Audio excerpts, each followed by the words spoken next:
নমস্কাৰ।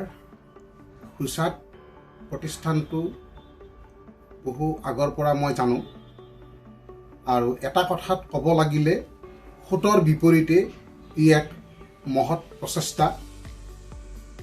বিশিষ্ট আয়ুৰ্বেদিক কৰ্মী শ্ৰদ্ধাৰ জনাৰ্দন বেজবৰুৱাদেৱৰ প্ৰচেষ্টাত এই প্ৰতিষ্ঠানটো মুকলি হৈছিল আৰু এতিয়া সমৰজিৎ বেজবৰুৱা তেওঁৰ নাতিনীয়েক তেওঁৰ নেতৃত্বত এইটো চলি আছে।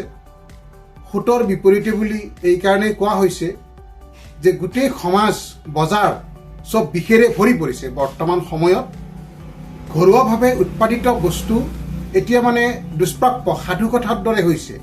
এতিয়া গোটেই লেবৰেটৰীত প্ৰস্তুত কৰা ধানৰ বীজ যিকোনো ধৰণৰ বস্তু চব হাইব্ৰিড ভৰি পৰিছে আৰু ৰাসায়নিক সাৰ।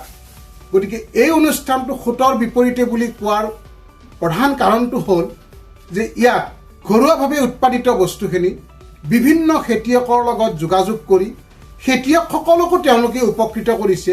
যিসকল খেতিয়কে বজাৰৰ অভাৱত খেতি কৰাটো বন্ধ কৰিছিলে সেই খেতিয়কসকলে এতিয়া অনুপ্ৰাণিত হৈছে, নতুনকৈ উৎসাহিত হৈছে কৃষি কৰ্মৰ প্ৰতি।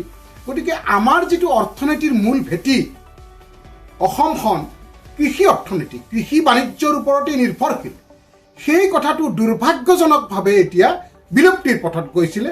আকৌ এই সুচাত নামৰ প্ৰতিষ্ঠানটোৰ নেতৃত্বত সমৰজিৎ বেজবৰুৱাৰ নেতৃত্বত এইটোৱে পুনৰ এটা মানে প্ৰাণ পাই উঠাৰ দৰে পৰিলক্ষিত হৈছে। মই ব্যক্তিগতভাৱে যিখিনি জানো, মই নিজেও খেতিয়ক।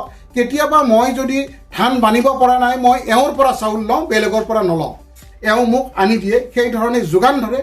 যি গ্ৰাহকক যি ধৰণে প্ৰয়োজন হয় বিভিন্ন প্ৰজাতিৰ থলুৱা জাতৰ বস্তুবোৰ, যেনে উৎপাদিত বস্তু যেনেকৈ ধানেই হওক বা বিভিন্ন ধৰণৰ বস্তু ইয়াতে পাব, মিঠাতেলটো পাব বা গুড়, এনেকুৱা ধৰণে বিভিন্ন ধৰণৰ বস্তু যিখিনি মানুহৰ মৌলিক প্ৰয়োজন, আমাৰ পাকঘৰত সততে প্ৰয়োজন হোৱা বস্তুখিনি ইয়াত পায়।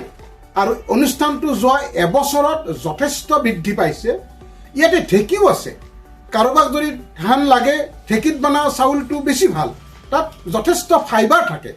ধান উহোৱা হয় ইয়াতে, যিবিলাক মেচিনত উহুৱাই মেচিনতে ডায়াৰত গৰম কৰে, এইটো নহয়। সম্পূৰ্ণ প্ৰাকৃতিকভাৱে যিটো উহা চাউল আমি খাওঁ, উষ্ণা চাউল বুলি কয়, যিটো মানে 100% ঔষধ মেডিচিন।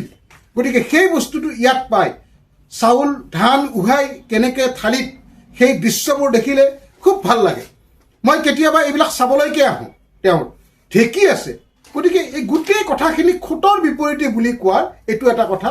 এইটো এক কথাত ক'ব গ'লে ই এক আদৰ্শ। ইয়াত ব্যৱসায়টো লাগিবই। ব্যৱসায় অবিহনে আদৰ্শ কেতিয়াও জীয়াই নাথাকে। কিন্তু এইটো অতি সৎ ব্যৱসায়, জাতিৰক্ষাৰ ব্যৱসায়। গতিকে এটা কৃষকক সঞ্জীৱনী দিয়া এটা মহৎ কাম কৰি আছে। গোটেই সমাজখন বিষৰ পৰা বিষমুক্ত কৰিবলৈকে যাই আছে। গতিকে মই শুভেচ্ছা জনাইছোঁ আৰু মই সকলোকে আহ্বান জনাইছোঁ, যিসকলে বিষমুক্ত পৰিৱেশ বিচাৰে, তেওঁলোকে নিৰোগী হৈ থাকিব বিচাৰে, ইয়ালৈকে অহাটো ভাল বুলি মই ভাবোঁ। ধন্যবাদ।